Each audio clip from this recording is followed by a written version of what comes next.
Hello friends, welcome to समाधान study. आज हम बायोलॉजी के टॉप 40 क्वेश्चंस पढ़ने वाले हैं। आपकी सफलता के लिए बहुत ही महत्वपूर्ण है, तो सभी लोग नोट डाउन करते चलें। चलिए क्वेश्चन की ओर चलते हैं। आज का फर्स्ट क्वेश्चन है फ्रेंड्स, निम्नलिखित आंकड़ों में से किस प्रकार का पारिस्थितिकी पिरामिड प्राप्त किया जाएगा। तो यहाँ हमें बताना है कि पारिस्थितिकी पिरामिड कैसा होगा आंकड़ों के द्वारा। द्वितीयक उपभोक्ता 120 ग्राम, प्राथमिक उपभोक्ता 60 ग्राम, प्राथमिक उत्पादक 10 ग्राम। मतलब ये उसकी मात्रा है कि द्वितीयक उपभोक्ता कितना लेते हैं, प्राथमिक उपभोक्ता कितना ले रहे हैं और प्राथमिक उत्पादक कितना ले रहे हैं। तो इसका राइट आंसर होगा फ्रेंड्स ऑप्शन नंबर सी, जैव भार का उल्टा पिरामिड। चलिए देखते हैं नेक्स्ट क्वेश्चन। निकेत क्या है। ए, तापमान का वह परास जो जीव को रहने के लिए चाहिए। बी, वह भौतिक स्थान जहाँ एक जीवधारी रहता है। सी, जीव के पर्यावरण में सभी जैविक कारक। डी, एक जीव द्वारा निभाई गई कार्यात्मक भूमिका जहाँ वह रहता है। तो इसका राइट आंसर होगा फ्रेंड्स ऑप्शन नंबर डी, एक जीव द्वारा निभाई गई कार्यात्मक भूमिका जहां वह रहता है। देखेंगे नेक्स्ट क्वेश्चन। सभी लोग सेशन को लाइक शेयर सब्सक्राइब कर ले चैनल को। चलिए देखते हैं क्वेश्चन। जन्म दर से क्या अभिप्राय है। ए, आवाज़ छोड़ने वाले व्यष्टियों की संख्या। बी, जन्म दर। सी, मृत्यु दर। डी, एक आवाज़ में व्यष्टियों के आने वालों की संख्या। तो इसका राइट आंसर होगा फ्रेंड ऑप्शन नंबर बी, जन्म दर। जन्म दर से अभिप्राय जन्म दर से है। बढ़ते हैं नेक्स्ट क्वेश्चन की ओर। लॉजिस्टिक वृद्धि में अनंत स्पर्शी प्राप्त होता है जब ए, आर का मान शून्य की ओर अग्रसर होता है। बी, के बराबर एन। सी, के ग्रेटर देन एन। डी, के लेस देन एन। तो इसका राइट आंसर होगा फ्रेंड्स ऑप्शन नंबर बी, के बराबर एन। बढ़ते हैं नेक्स्ट क्वेश्चन की ओर। सुस्पष्ट ऊर्ध्वाधर स्तर में अपनी लंबाई के अनुसार व्यवस्थित पादपों की उपस्थिति सबसे अच्छी कहाँ देखी जा सकती है। ए, उष्णकटिबंधीय सवाना। बी, उष्णकटिबंधीय वर्षावन। सी, घास भूमि। डी, शीतोष्ण वन। तो इसका राइट आंसर होगा फ्रेंड्स ऑप्शन नंबर बी, उष्णकटिबंधीय वर्षा वन। बढ़ते हैं नेक्स्ट क्वेश्चन की ओर। किस पारितंत्र में अधिकतम जैवभार होता है। ए, वन पारितंत्र। बी, घास स्तर पारितंत्र। सी, ताल पारितंत्र। डी, झील पारितंत्र। तो इसका राइट आंसर होगा ऑप्शन ए, वन पारितंत्र में अधिकतम जैवभार होता है। Next question. विशिष्ट श्वसन मूलों को उत्पन्न करने वाले तथा सजीव प्रजकता दर्शाने वाले पादप निम्नलिखित में से किससे संबंधित हैं। ए, समोद्भिद। बी, लवणोद्भिद। सी, बालुकोद्भिद। डी, जलोद्भिद। तो इसका राइट आंसर होगा फ्रेंड्स ऑप्शन नंबर बी, लवणोद्भिद। सजीव प्रजकता दर्शाने वाले पादप लवणोद्भिद होते हैं। बढ़ते हैं नेक्स्ट क्वेश्चन की ओर। कवक मूल किसका उदाहरण है। ऑप्शन ए, कवक रोधन। बी, असहभोजिता। सी, प्रतिजीविता। डी, सहोपकारिता। तो इसका राइट आंसर होगा फ्रेंड्स ऑप्शन नंबर डी, सहोपकारिता। बढ़ते हैं नेक्स्ट क्वेश्चन की ओर। शंकुधारी पादप पर्यावरण की चरम दशाओं को सहन करने के लिए अनुकूलित होते हैं क्योंकि उनमें ए, वाहिकाओं की उपस्थिति होती है। बी, चौड़ी कठोर पत्तियां होती है। सी, रंध्र सतह पर होते हैं। डी, मोटी उपत्वचा होती है। तो इसका राइट आंसर होगा ऑप्शन नंबर डी, मोटी उपत्वचा होती है। सभी लोग सेशन को लाइक कर दें। चलिए देखते हैं क्वेश्चन। गहरे समुद्र के उष्ण जलीय वेंट पारितंत्र में प्राथमिक उत्पादक कौन है। तो हमें बताना है कि जो गहरा समुद्र का जल होता है उसमें उष्ण जलीय वेंट पारितंत्र प्राथमिक उत्पाद कौन से हैं? तो इसके ऑप्शन है ए प्रवाल भित्ति, बी हरित शैवाल, सी रसायन संश्लेषित जीवाणु, डी नील हरित शैवाल। तो इसका राइट आंसर होगा ऑप्शन सी रसायन संश्लेषित जीवाणु। बढ़ते हैं नेक्स्ट क्वेश्चन की ओर। सभी लोग नोट डाउन करते चलेंगे, बहुत ही इंपॉर्टेंट क्लास है ये। चलिए, आर चयनित जातियों के बारे में निम्नलिखित में से कौन सा सही है? आपको बताना है कि जो आर चयनित जातियां हैं उनमें कौन सा सही क्रम है।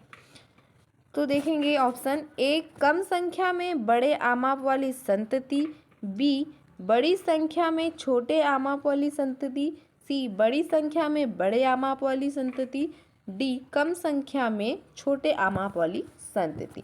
तो इसका राइट आंसर होगा फ्रेंड्स ऑप्शन नंबर ए कम संख्या में बड़े आमाप वाली संतति।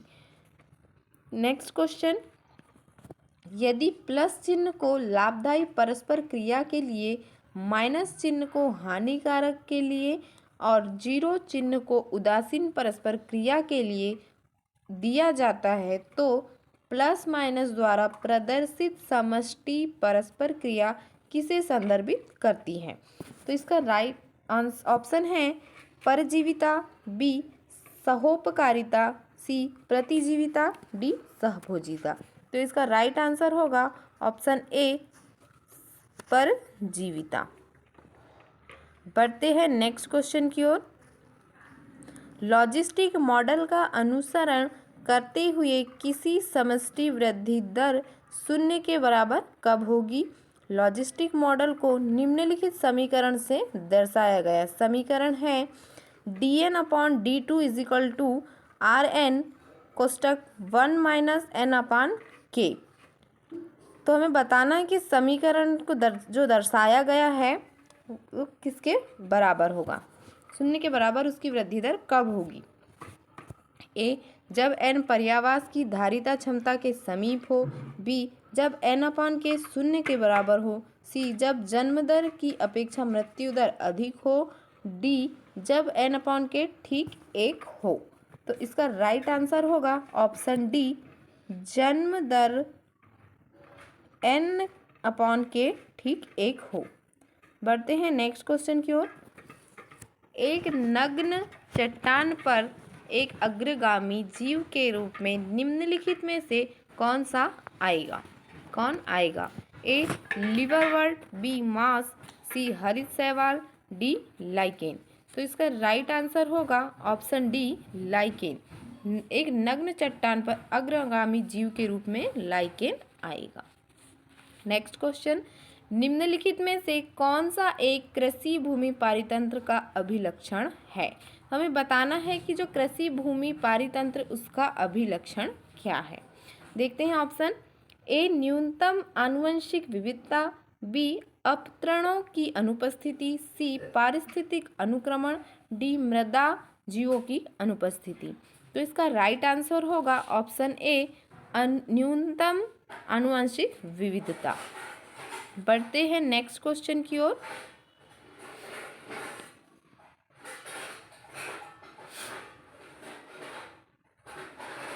बड़े आकार के जंतुओं के मुकाबले में छोटे आकार के जंतुओं के लिए पहाड़ी पर चढ़ना आसान होता है क्योंकि ए छोटे आकार वाले पशुओं की उपापचय दर अपेक्षाकृत अधिक होती है, बी छोटे आकार के जंतुओं की O2 आवश्यकता अपेक्षाकृत कम होती है, सी छोटे जंतुओं के मुकाबले में बड़े जंतुओं की पेशियों की कार्यक्षमता कम होती है, डी छोटे शरीर के भार को ऊपर ले जाना अपेक्षाकृत आसान होता है। तो इसका राइट आंसर होगा ऑप्शन ए छोटे आकार वाले पशुओं की उपापचय दर अपेक्षाकृत अधिक होती है। तो बड़े आकार के जंतुओं के मुकाबले छोटे आकार के जंतु पहाड़ी पर आसानी से चढ़ जाते हैं। ठीक है, नेक्स्ट क्वेश्चन, इकोसिस्टम या पारितंत्र शब्द सबसे पहले किसने प्रतिपादित किया? A G Tansley, B E Haeckel, C E Warming, D E P Odum. तो इसका राइट आंसर होगा option A G Tansley. Next question, मृदा संरचना और उर्वरकता में सुधार लाने के लिए फसलों को फलीदार पादपों, लेग्यूम या घास चारागाह के साथ बदलकर लगाने को क्या कहा जाता है? ए समोच्च रेखीय खेती, बी पाटीदार खेती, सी स्थानांतरणीय खेती, डी ले खेती। तो इसका राइट आंसर होगा फ्रेंड्स ऑप्शन नंबर डी, ले खेती। जो मृदा संरचना उर्वरकता में सुधार लाने के लिए फसलों को फलीदार पादप, लेग्यूम या घास चारागाह के साथ बदलकर लगाने को ले खेती कहा जाता है। नेक्स्ट क्वेश्चन देखेंगे, सभी लोग नोट डाउन करते चले, सेशन को लाइक कर ले। गॉस का स्पर्धी अपवर्जन का नियम कहता है कि ए समान संसाधनों के लिए स्पर्धा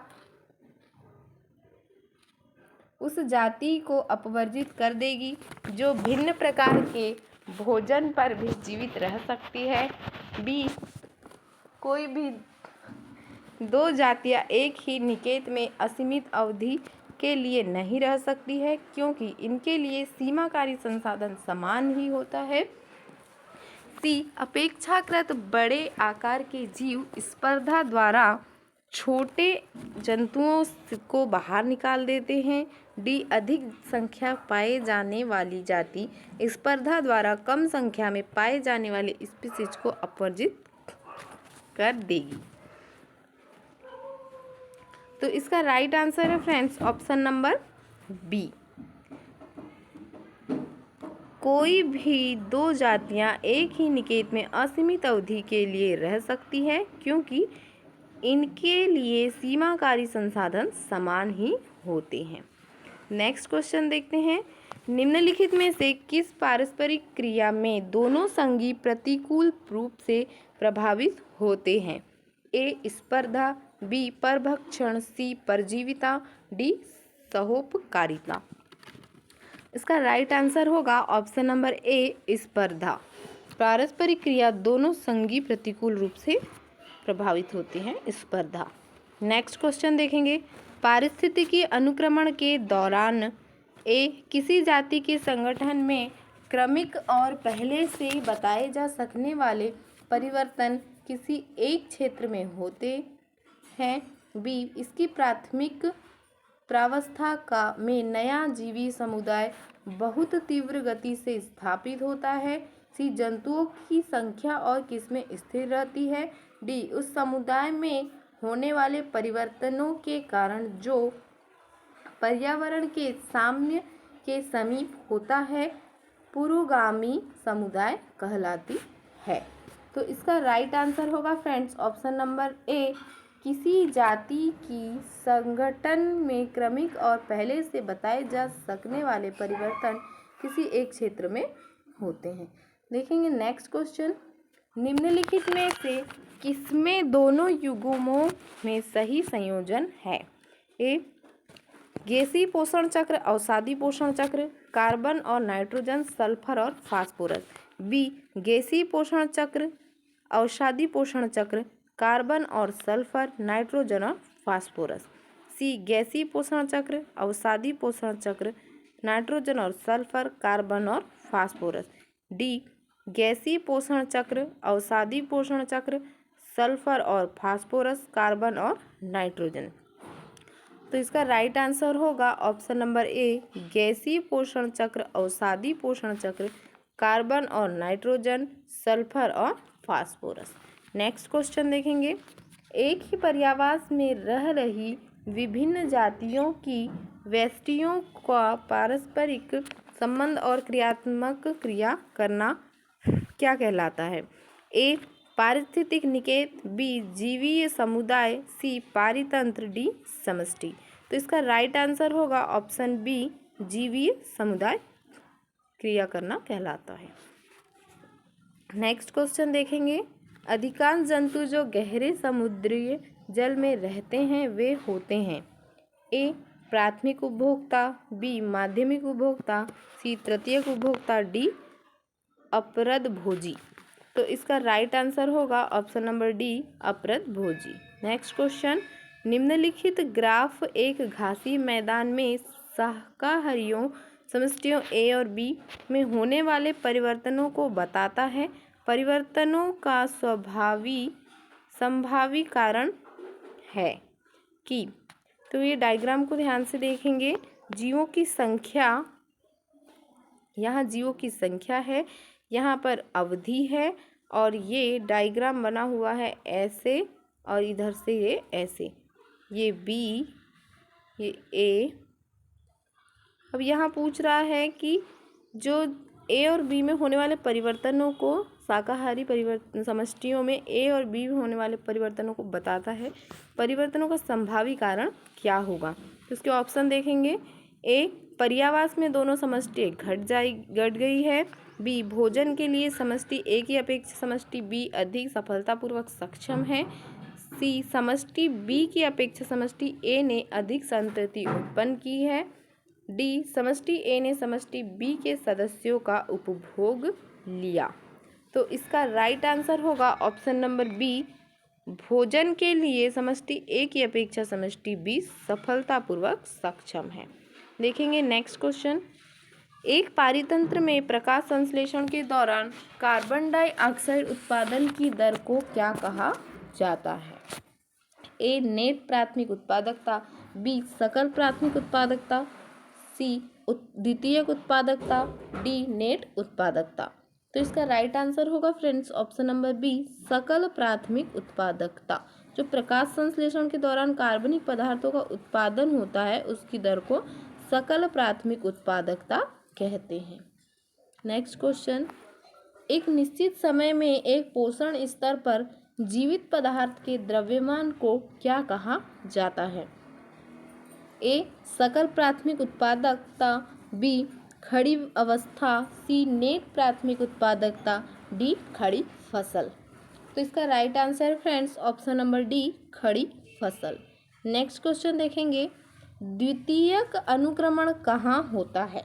द्वितीयक अनुक्रमण के बारे में पूछा गया है। तो ए, नग्न चट्टान पर। बी, अवक्रमित वन में। सी, नए बनाए तालाब में। डी, नए ठंडे लावा में। तो इसका राइट आंसर होगा ऑप्शन नंबर बी, अवक्रमित वन में द्वितीयक अनुक्रमण होता है। नेक्स्ट क्वेश्चन देखेंगे। जैव समुदाय में विभिन्न स्तरों पर रहने वाली विभिन्न जातियों के ऊर्ध्वाधर वितरण को क्या कहा जाता है?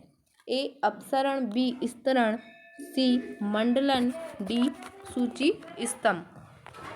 इसका राइट आंसर होगा ऑप्शन नंबर बी, स्तरण कहा जाता है ऊर्ध्वाधर वितरण को। जातियों के ऊर्ध्वाधर वितरण को स्तरण कहा जाता है। नेक्स्ट देखेंगे। यदि 20 जूल ऊर्जा उत्पादक स्तर पर रोक ली जाती है तो कितनी ऊर्जा भोजन के तौर पर निम्नलिखित श्रृंखला के अंतर्गत मोर को उपलब्ध होगी? 20 जूल ऊर्जा उत्पादक स्तर पर रोक ली गई है और कितनी ऊर्जा भोजन के तौर पर ये जो श्रृंखला है इसमें मोर को उपलब्ध होगी, ये हमें बताना है। A, 0.02 joule. B, 0.002 joule. C, 0.2 joule. D, 0.0002 joule. तो इसका राइट आंसर होगा ऑप्शन नंबर ए, 0.02 जूल। देखेंगे नेक्स्ट क्वेश्चन। एक स्थलीय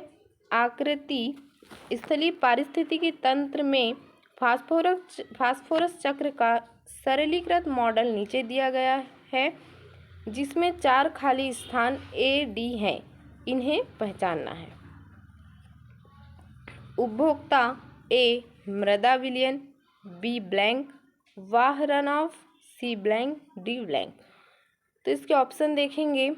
ए, चट्टानी। बी, अपरदन।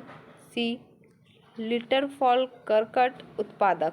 बी, कर्कट उत्पादक चट्टानी अपरद। सी, अपरद चट्टानी खनिज उत्पादक कर्कट। डी, उत्पादक कर्कट चट्टानी खनिज अपरद।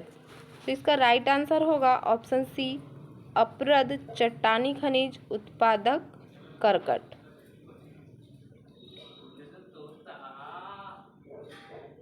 ए में आएगा अपरद, बी में आएगा चट्टानी खनिज, सी में आएगा उत्पादक और डी में आएगा कर्कट। बढ़ते हैं नेक्स्ट क्वेश्चन की ओर।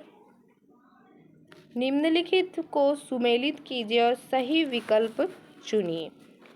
ए केंचुआ अग्रगामी जातियां, बी अनुक्रमण अपरदहारी, सी पारिस्थितिकी तंत्र जन्म दर, डी जनसंख्या वृद्धि परागण। तो इसका राइट आंसर होगा ऑप्शन नंबर डी 2, 1, 4, 3। ए में केंचुआ अपरदहारी, अनुक्रमण अग्रगामी जातियां, पारिस्थितिकी तंत्र परागण, जनसंख्या वृद्धि जन्म दर। बढ़ते हैं हमारे नेक्स्ट क्वेश्चन की ओर। एक जीव वैज्ञानिक ने खलिहान या खेतों में चूहों की समष्टि का अध्ययन किया। उसने औसत जन्म दर 250, औसत मृत्यु दर 240, अप्रवासी दर 20 तथा प्रवासी दर या उत्प्राशन दर को 30 पाया। समष्टि की कुल बढ़ोतरी है। तो इस option A 10, option B 15, C 5, D 0। इसका राइट आंसर होगा ऑप्शन डी 0, कुल बढ़ोतरी 0 है। नेक्स्ट क्वेश्चन, निम्नलिखित में से कौन सी प्रक्रिया अपघटन का सही विवरण देती है? ए विखंडन केंचुए जैसे जीवों के द्वारा पूर्ण होता है, बी क्षयकरण गहरे रंग के पदार्थों के एकत्रीकरण से होता है जो बहुत अधिक दर पर सूक्ष्म जीवों द्वारा किया जाता है, सी उपापचयी अपचयन पूर्ण अनाक्षी श्वसन की स्थिति में अपघटन का अंतिम पद, डी लीचिंग जल में विलेय अकार्बनिक पदार्थ भूमि की ऊपरी सतह पर आ जाते हैं। तो इसका राइट आंसर होगा ऑप्शन ए विखंडन केंचुओं जैसे जीवों के द्वारा पूर्ण होता है।